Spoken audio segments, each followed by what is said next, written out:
I don't separate my spirituality from my business. Here is what happens when you stop trying to. One of two things can actually happen. You either become more aligned or more exposed.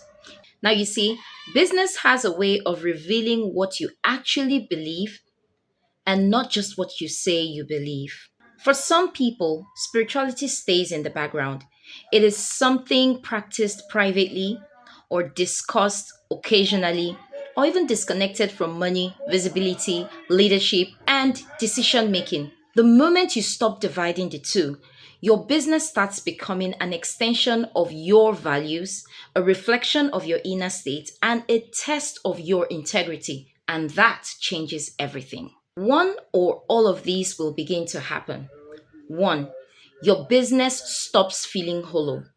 You stop doing things for validation, for the trends, or for survival.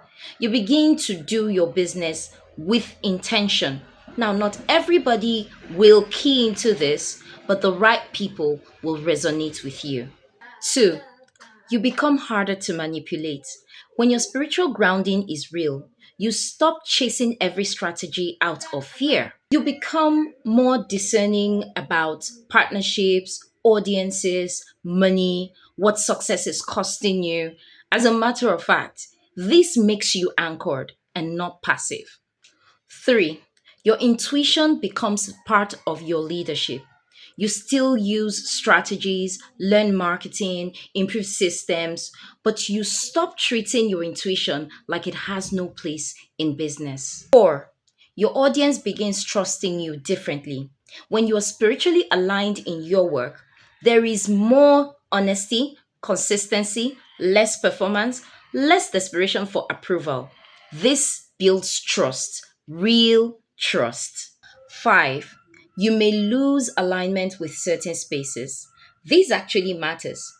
Once spirituality and business stop being separated, you may realize that some opportunities no longer fit, some audiences only like a watered version of you, and some strategies violate your deeper conviction. Growth would only seem slower but becomes more sustainable. Six, money itself starts becoming neutral. Many people unconsciously believe spirituality means struggle, purity means poverty, visibility corrupts, wealth and purpose conflict. That mindset sabotages many gifted people. Money is a tool.